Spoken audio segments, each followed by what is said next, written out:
ఇలాగా ట్రాన్స్ఫార్మర్ యొక్క కోర్ అనేది మ్యానుఫ్యాక్చర్ చేస్తామండి. So transformer core is made up of steel laminations. ఇవి ఈ షేప్లోను ఎల్ షేప్లోను డిఫరెంట్ కైండ్స్ ఆఫ్ షేప్స్లో ఉంటాయి సార్. సో ఈ విధంగా మనకి ఉంటాయి. So the magnetic core is the stock of thin laminations. ఆ సైజ్ వచ్చేసి మనం చూసినట్లయితే 0.35 mm, అంటే 1 సెంటీమీటర్లో దాదాపు 30% సైజ్గా ఉంటుంది. So for 50 inches in order to reduce eddy current loss, why we are making the laminations? అలా ఎందుకు చేయాలి? ఒక ఇనుప ముద్ద లావు ముద్ద తీసుకుని పెట్టేయచ్చు రైనింగ్ అంటే ఎందుకు చేయకూడదు అంటే ఎడ్డీ కరెంట్ లాసెస్ అనేది ప్రొడ్యూస్ అవుతాయి. అలా చేస్తే మనం లామినేషన్ చేసి కోర్ చేసినట్టయితే లామినేటెడ్ కోర్ అయితే ఎడ్డీ కరెంట్ లాసెస్ తగ్గుతాయి. లాస్ తగ్గితే హీట్ తగ్గుతుంది. హీట్ తగ్గితే ఆయిల్ కూల్గా ఉంటుంది. ఆయిల్ కూల్గా ఉంటే ట్రాన్స్ఫార్మర్ ఫంక్షన్ బాగుంటుంది. ఓకే,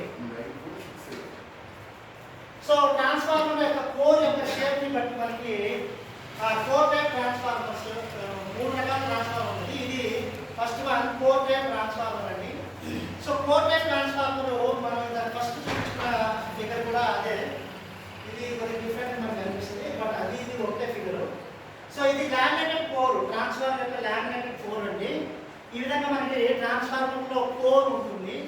ఈ లామినేటెడ్ కోర్ మనకి ఈ విధంగా రిప్రజెంట్ చేయడం జరిగింది. ఇలాగా లైన్స్ నంబర్ ఆఫ్ లామినేషన్స్ ఉంటాయి కదా, ఆ గీతలే మనకి ఇలా రిప్రజెంట్ చేయడం జరిగింది. సో ఇక్కడ మీకు ఈ వర్టికల్ పోర్షన్ ఆఫ్ ది ట్రాన్స్ఫార్మర్ని లింక్ లేదా లెగ్ అంటారు.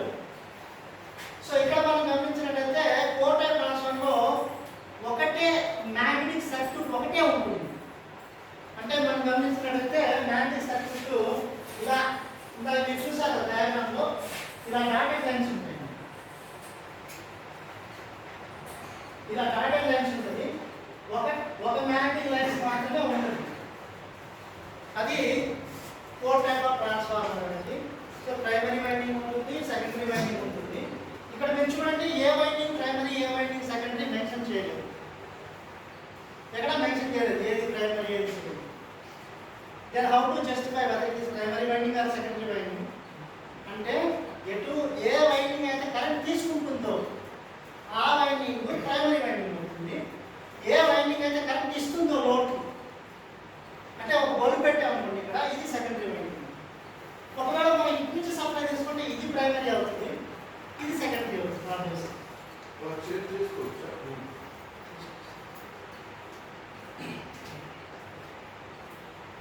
So second one is cell type transformer.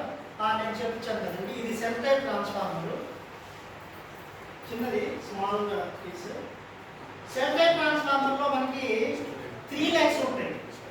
So vertical portion leg అని చెప్పాను, ఇది లెగ్ 1, ఇది లెగ్ 2. మనకంటే కనిపించదు, వైండింగ్ ట్రాన్స్ఫార్మర్ ఉంటుంది కాబట్టి. So leg 2, this is leg 3 అండి. 3 లెగ్స్ ఉంటాయి సెల్ టైప్ ట్రాన్స్ఫార్మర్లో. బట్ మై డియర్ ఫ్రెండ్స్, మీరు జాగ్రత్తగా గమనిస్తే అయస్కాంత వలయాలు 2 ఉంటాయి. అయస్కాంత మ్యాగ్నెటిక్ లైన్ సర్క్యూట్స్ అనేది 2 ఉంటాయి. ఇలా వచ్చి ఇక్కడ నుంచి ఒక సర్క్యూట్ వస్తుంది, మళ్ళీ ఇలా వచ్చి ఇక్కడ నుంచి రెండో సర్క్యూట్ వస్తుంది. So there are 2 magnetic paths in shell type transformer. అలాగే దీనికి 3 లెగ్స్ ఉంటాయి. కోర్ టైప్ 2 లెగ్స్ ఉంటాయి. సో నెక్స్ట్ వన్ బ్యాక్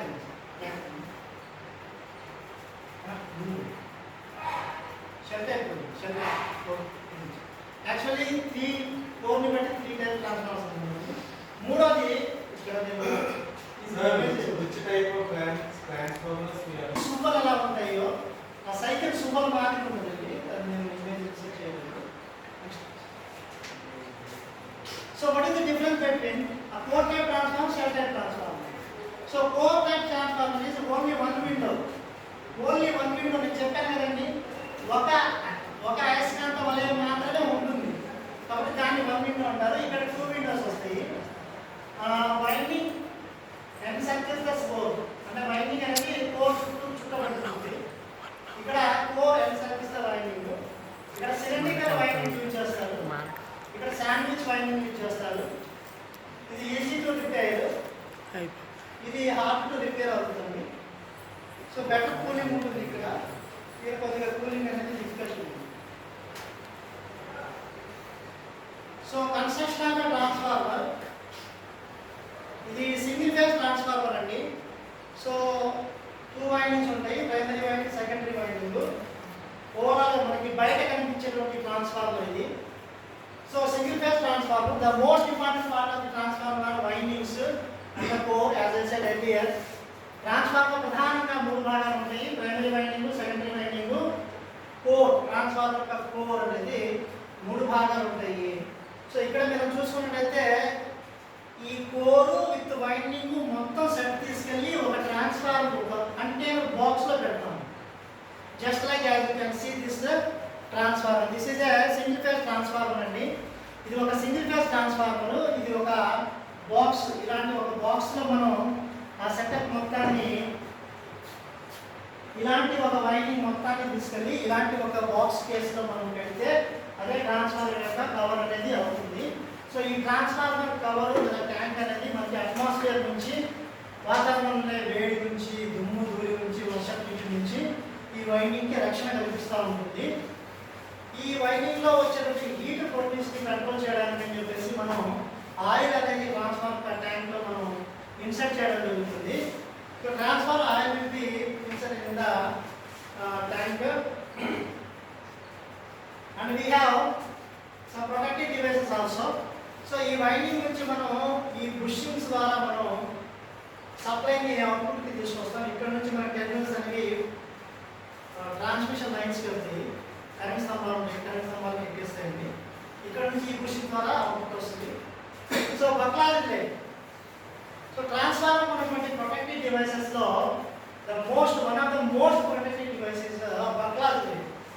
ఈ బక్లాజ్ రిలే అనేది మనకి ట్రాన్స్ఫార్మర్స్ అనేది depending on the rating, depending on place అనేది హై రేటింగ్ నుంచి లో రేటింగ్ దాకా చాలా కాస్ట్ చేసే ఎక్విప్మెంట్ కాస్ట్ మనం పక్కన పడేస్తే, ఇన్ ఎనీ కేస్ ఏదైనా ఫాల్ట్ వచ్చి ట్రాన్స్ఫార్మర్ యొక్క వర్క్ ఆగిపోతే పవర్ సప్లై ఆగిపోతుంది. పవర్ సప్లై ఆగిపోతే ఒక స్టూడెంట్కి ఎస్ఎస్సి ఎగ్జామ్, సిబిటి ఎగ్జామ్ అనేది ఆగిపోతుంది.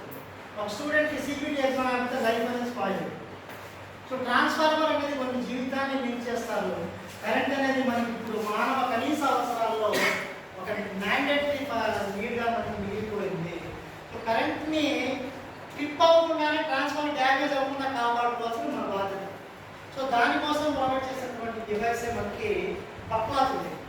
ఈ బక్లాజ్ రిలే ఏం చేస్తుందంటే ఓవర్ లోడ్ కానీ, హై టెంపరేచర్స్ వచ్చినా సరే, లేదా హై టైమ్స్ వచ్చినా సరే ఈ ట్రాన్స్ఫార్మర్ మొత్తాన్ని ట్రిప్ చేసేస్తుంది.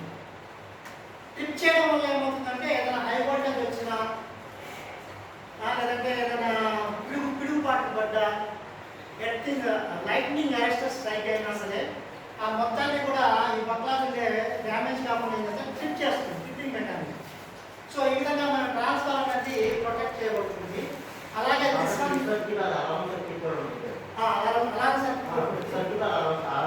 కొన్ని ఆటోమేటిక్, కొన్ని అలారం ఉంటాయి, కొన్ని మ్యాన్యువల్ ఉంటాయి. మనకి సబ్స్టేషన్లో ఇండికేషన్ వస్తుంది.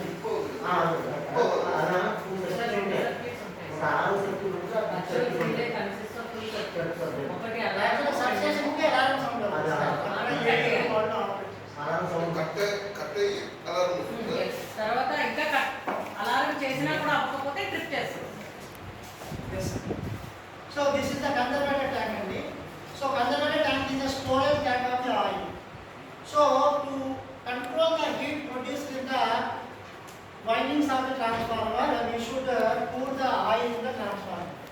సో వైండింగ్ లో ప్రొడ్యూస్ అయిన హీట్ ని మనం అలా వదిలేస్తే కనుక అది హీట్ అనేది పెరిగి బర్న్ అయిపోయే అవకాశం ఉంటుంది. కాబట్టి హీట్ ని కంట్రోల్ చేయడానికి మనం ఆయిల్ అనేది ఇమర్షన్ చేస్తాము. ఈ ఆయిల్ అనేది కూలింగ్ ఏజెంట్ గా పనిచేస్తుంది. యాజ్ వెల్ యాజ్ ఈ ప్రైమరీ, ఈ సెకండరీని వేరు చేస్తూ ఉంటుంది. ఇన్ ఎనీ కేస్ మనం అంటే ఈ ఆయిల్ పోయకపోతే మనీ పార్టికల్ ఏదో వాటర్ డ్రాప్లెట్స్ పడిపోతే ఈ ప్రైమరీ వైండింగ్, ఈ సెకండరీ వైండింగ్ రెండు టచ్ అవుతుంది, షార్ట్ సర్క్యూట్ అవుతుంది. అంటే ఫేజ్ ఉంటుంది ఎలా షార్ట్ సర్క్యూట్ అయిపోయిందో అలాగే షార్ట్ సర్క్యూట్ అయిపోయింది. అలా జరగకుండా ఉండడానికి ట్రాన్స్ఫర్ ఆయిల్ అనేది ఇన్సులేటింగ్ మెటీరియల్ గాను అలాగే కూలింగ్ ఏజెంట్ గాను పనిచేస్తుంది. సో మనకి ఈ కన్జర్వేటర్ ట్యాంక్ లో మనకి ఆయిల్ అనేది స్టోర్ అవుతుంది. ఈ ట్యాంక్ లో మనం ఆయిల్ పోయాలంటే కన్జర్వేటర్ ట్యాంక్ నుంచి పోయాలి. మీరు గమనిస్తే ఇక్కడ కన్వర్టర్ ట్యాంక్ నుంచి ఆయిల్ పోసినట్టయితే ఇది బఫర్ ఫిల్టర్ నుంచి ఇలాగా మనకి ట్యాంక్లోకి వచ్చేస్తుంది. ఈ విధంగా ఆయిల్ అనేది ఫిల్ అవుతుంది. So these are the oil tube pins అంటారు, ట్యూబ్స్ అంటారు. సో హీట్ అయినటువంటి ఆయిల్ అనేది థర్మోడైనమిక్స్లో కన్వెన్షన్, థర్మల్ కన్వెన్షన్ అంటే హీట్ అయిన ఆయిల్ పైకి వస్తుంది. పైకి రాగానే ఈ పైపులోంచి కిందకి జారబడుతుంది.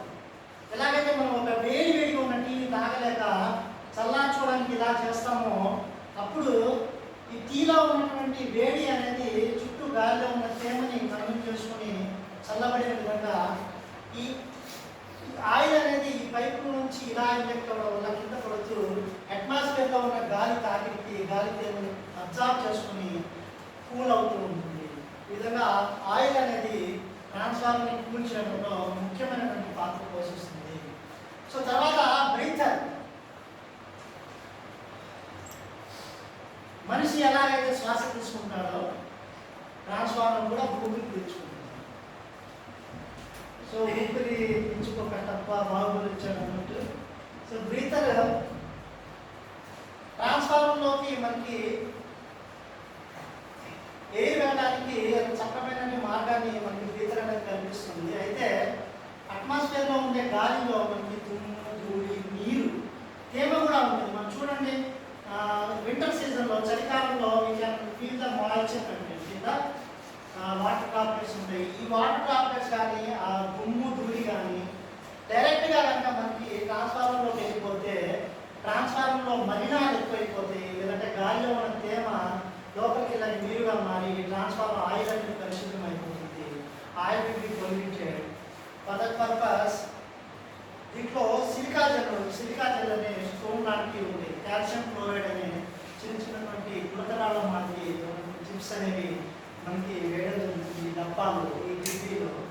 ఈ సిలికా జెల్ అనేది ఏం చేస్తుందంటే కాల్షియం క్లోరైడ్ ఎలాగైతే మనం బొగ్గు మీద నీళ్లు చల్లినప్పుడు బొగ్గు నీళ్లు పీల్చుకుంటుందో, అలాగే సిలికా జెల్ అనేది ఆ గాలిలో ఉన్నటువంటి తేమని పీల్చుకొని స్వచ్ఛమైనటువంటి గాలి లోపలికి తీసుకుంటుంది.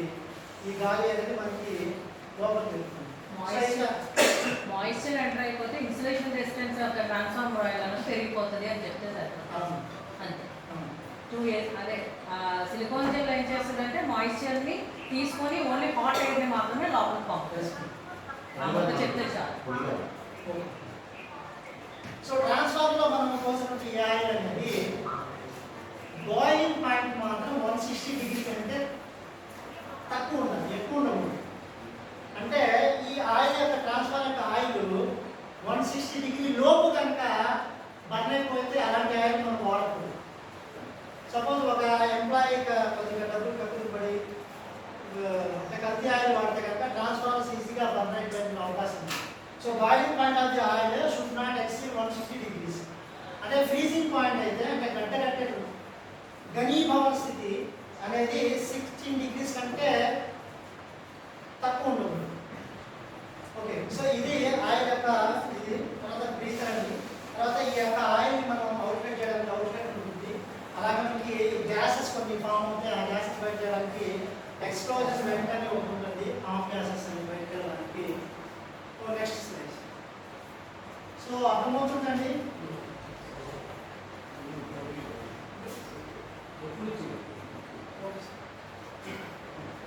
So applications. So finally, what are the applications of the transformer? So transformer applications ఏంటి అనేది చెప్పడానికి ముందు sir excuse sir prepare chart sir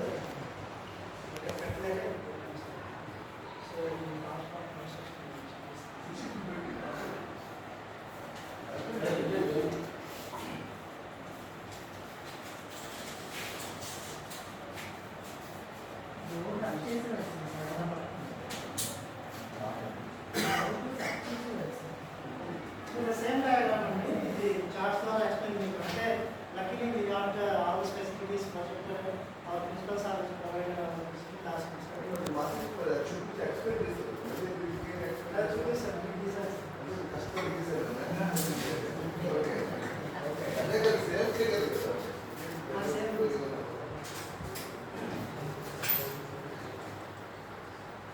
so applications.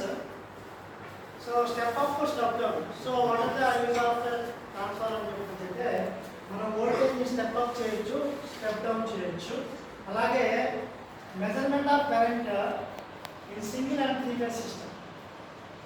So మనకి పవర్ అనేది ట్రాన్స్మిషన్ లైన్స్ ద్వారా వచ్చినప్పుడు as I early said power ప్లాంట్లో generation అనేది హ్యూజ్ అమౌంట్లో ఉంటుంది. అంత హ్యూజ్ అమౌంట్లో ఉన్నప్పుడు కరెంట్ కానీ వోల్టేజ్ని కానీ మనం మెజర్ చేయాలంటే మామూలు అన్నింటిలో ఓల్ట్మీటర్ పెట్టి ఖాళీ వస్తుంది. యాక్చువల్ మూడుదైంది.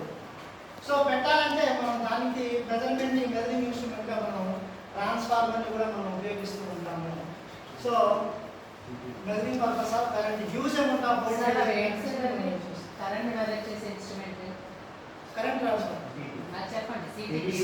సిటీ వోల్టేజ్ మెజర్ చేయడానికి పొటెన్షియల్ ట్రాన్స్ఫార్మర్ యూజ్ చేస్తాం. So current transformer is a instrument transformer which is used to measure high amount of currents, and potential transformer is an instrument which is used to measure huge amount of voltages. So measurement of power అనేది జరుగుతుంది. So voltage current వస్తే power వస్తుంది. ఎందుకంటే P = V × I కాబట్టి V value తెలుసు, I value తెలుసు కాబట్టి power అనేది వచ్చేస్తుంది. సో ఎప్పుడైతే ఒక సబ్స్టేషన్కి we should find out first ఎంత క్వాంటిటీ ఆఫ్ పవర్ వస్తుందో మనకు తెలియాలి. అక్కడ నుంచి ఎంత క్వాంటిటీ ఆఫ్ పవర్ వెళ్తుందని తెలియాలంటే ఖచ్చితంగా మనకి ట్రాన్స్ఫార్మర్ కావాలి.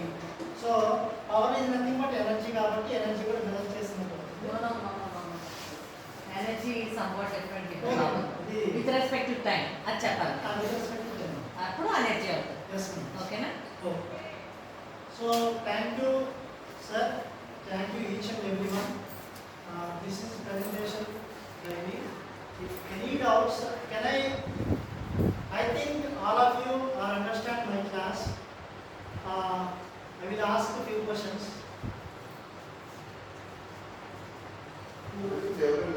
Ashok, electrical sir, can you define transformers? Electrical questions are there. Other questions is there on the topic. Okay, sir. You can ask me questions. Transfer. questions are there. So మీకు ఏదైనా నేను చెప్పిన నాకు doubt ఏమంటే you can ask. ట్రాన్స్ఫార్మర్లో only voltage చెప్పారు కదా, ఇంకా టైప్స్ ఉన్నాయి కదా, ఒకసారి ఎక్స్ప్లెయిన్ చేస్తాను. ఇంకా okay sir. According to phases, according to voltages, according to cooling, according to implementations, according to location. So transformers అనేవి చాలా ఫ్యాక్టర్స్ మీద డిఫరెంట్ టైప్స్ ఆఫ్ క్లాసిఫై చేస్తారండి. ఇక్కడ మనం చెప్పుకున్నది 3 టైప్స్ చెప్పాను కదండి. అది core type, shell type, berry type transformer చెప్పాను.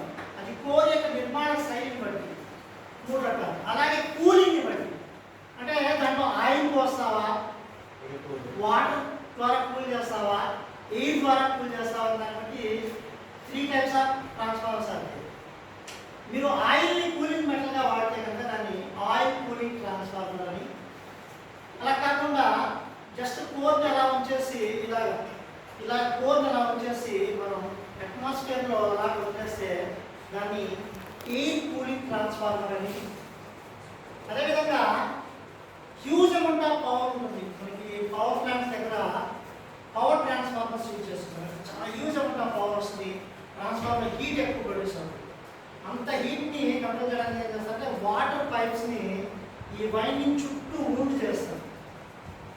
నీళ్ళు పోయారండి, దయచేసి డోంట్ మిస్అండర్స్టాండ్. నీళ్ళు పోయారు వాటర్ కూలింగ్. కేసింగ్ మీద వేస్తారా, లోపల వేస్తారా? వైండింగ్ వేస్తారా? చెప్పండి. పైపుల్లో లోపల ఉంది సార్. పైపుల్లో పైప్స్ అండి. అంటే కేసు ఇప్పుడు ట్రాన్స్ఫార్మర్ కేసు చుట్టూ పైప్స్ ఉంటాయి కదా, పైప్స్ లో వాటర్ చూడండి సార్. ఫిషరీస్ అవి ఉంటాయి కదా సార్, ట్రాన్స్ఫార్మర్ ఉంటుంది, దానికి కొంత డిస్టెన్స్ మెయింటైన్ చేసి చుట్టూ కూలింగ్ పైప్స్ పెడతారు. వాటర్ పైప్స్ అందులో వాటర్ సర్క్యులేట్ చేస్తారు. కూల్ వాటర్ వస్తుంది. ఈ కూల్ వాటర్ హాట్నెస్ తీసుకుని హాట్ వాటర్ అవుట్లెట్ తో బయట పెట్టేస్తారు. అది వాటర్ కూలింగ్ ట్రాన్స్ఫార్మర్. చుట్టూరు పెడతారు. చుట్టూ పైప్స్ అంతే సార్. కన్వెన్షన్ వోల్టేజ్ యొక్క రెగ్యులేషన్ బట్టి, అంటే వోల్టేజ్ ని ఎక్కువ నుంచి తక్కువకి, తక్కువ నుంచి ఎక్కువకి చేస్తున్నారు. అంటే ఎక్కువ నుంచి తక్కువ చేస్తే దాన్ని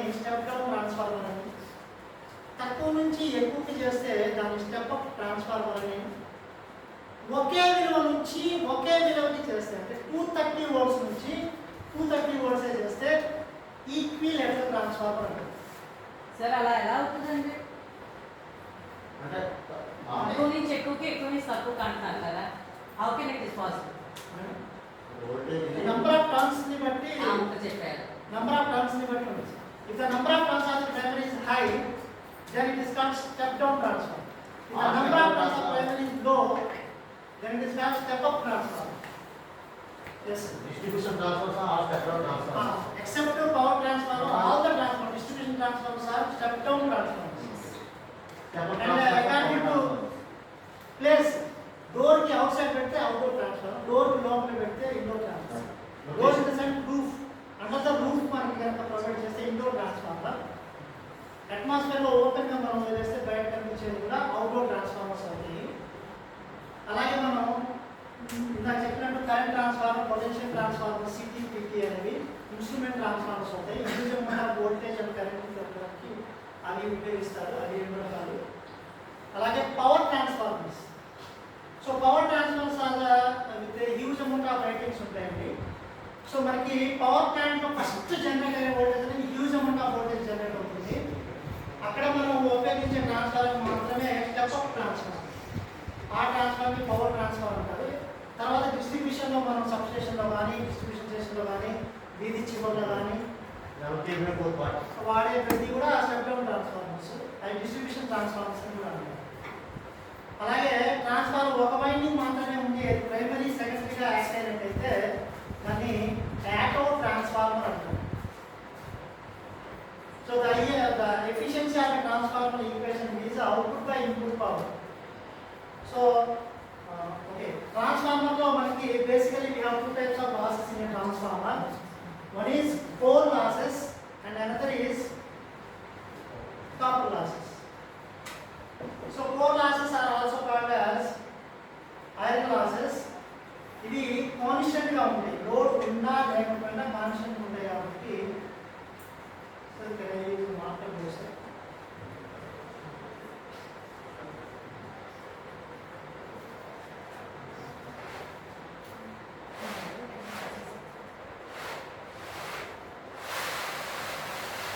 సార్ అలా ఆపి మళ్ళా లేకపోతే పూర్తిగా పైకి వెళ్ళిపోతుందండి. ఆపండి ఆపండి ఆపండి. ఆపండి సార్, ఒక్కసారి వదిలేస్తే పూర్తిగా పైకి వెళ్ళిపోతుంది. అవును సార్, రాంబాబు ఏం చెప్పాడంటే ఒకసారి వదిలితే పూర్తిగా వెళ్ళిపోతుందండి సార్, సగం ఆపి మళ్ళీ ఆపమన్నాడు. So losses in transformer. So transformer losses చూస్తానండి మనకి బేసిక్గా టూ టైప్స్ లాసెస్. ఒకటి కోర్ లాసెస్ అండి, రెండోది copper losses. So core losses అనేవి మనకి ట్రాన్స్ఫార్మర్ యొక్క కోర్ వల్ల మనకి ఉంటాయండి. సో ఇది కోర్, ఐరన్తో చేస్తారు కాబట్టి దీన్నే ఐరన్ లాసెస్ అని కూడా అంటారు. ఐరన్ లాసెస్ అని కూడా అంటారు. అలాగే మనం ఇది ప్రైమరీ, ఇది సెకండరీ వైపు. ఇటువైపు మనం లోడ్ వేసినా వేయకపోయినా ఈ లాసెస్ మాత్రం ఎప్పుడు ఉత్పత్తి. ఎందుకంటే ట్రాన్స్ఫార్మర్ లోడ్ వేసినా వేయకపోయినా primary is always connected with the supply. ఈ ప్రైమరీ సైడ్ ఎప్పుడు కూడా కరెంట్ ఉంటుంది, సెకండరీ సైడ్ ఉండొచ్చు ఉండకపోవచ్చు, బట్ ప్రైమరీ సైడ్ ఎప్పుడు ఉంటుంది. Irrespective of the load losses అనేవి ఉంటాయి. ఇవి కాన్స్టెంట్గా ఉంటాయండి, కాన్స్టెంట్గా ఉంటాయి కాబట్టి వీటిని కాన్స్టెంట్ లాసెస్ అంటారు. So transformer has two types of losses. One is core losses. These are also called iron losses, and these are also constant losses. ఎందుకంటే వాటి విలువ అనేది స్థిరంగా ఉంటుంది. సో కోర్ లాసెస్ మనం చేయడానికి టెస్ట్ ఏం చేస్తామంటే ఓపెన్ సర్క్యూట్ టెస్ట్ చేస్తాం. సో ఓపెన్ సర్క్యూట్ టెస్ట్ అనేది మనం చేస్తాము. కాపర్ లాసెస్, కాపర్ లాసెస్ ని మనం వైండింగ్ లాసెస్ అని కూడా అంటాం.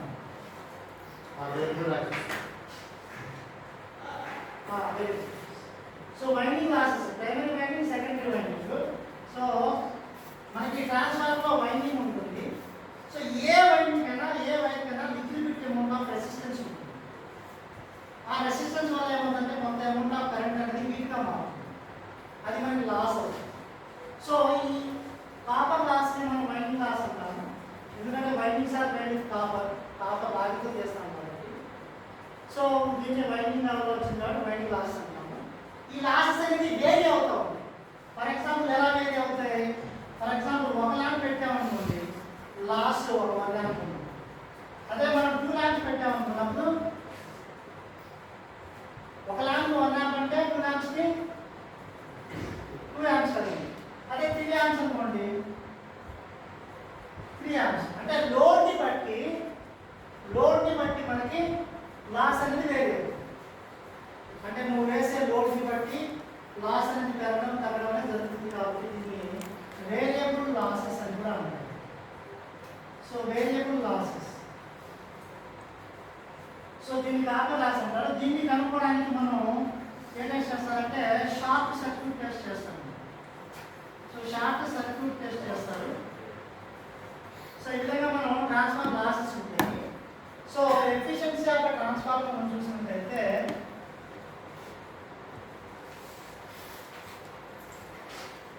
అవుట్పుట్ బై ఇన్పుట్ అవుతుందండి. హెడ్డింగ్ ఏం అవుట్పుట్ బై ఇన్పుట్ అనేది మనకి ఎఫిషియన్సీ అవుతుంది. ట్రాన్స్ఫార్మర్ సో అవుట్పుట్ పెట్టలేదు. ఏమవుతుంది? సో అవుట్పుట్ ఏమవుతుందంటే ఇన్పుట్ మైనస్ లాసెస్ అవుతుంది. ఇన్పుట్ మైనస్ లాసెస్ అనేది అవుట్పుట్ అవుతుంది, అంతే కదా. మనం ఫర్ ఎగ్జాంపుల్ ఇక్కడ 230 వోల్ట్స్ ఇచ్చామండి. సపోజ్ ఒక 30 వోల్ట్స్ లాస్ అయింది, అప్పుడు అవుట్పుట్ ఎంత వస్తుంది? 200 వోల్ట్స్ వస్తుంది. సో అవుట్పుట్ అనేది 200 వస్తుంది. సో అవుట్పుట్ అంటే సింపుల్గా ఇన్పుట్ మైనస్ లాసెస్. ఓకేనండి.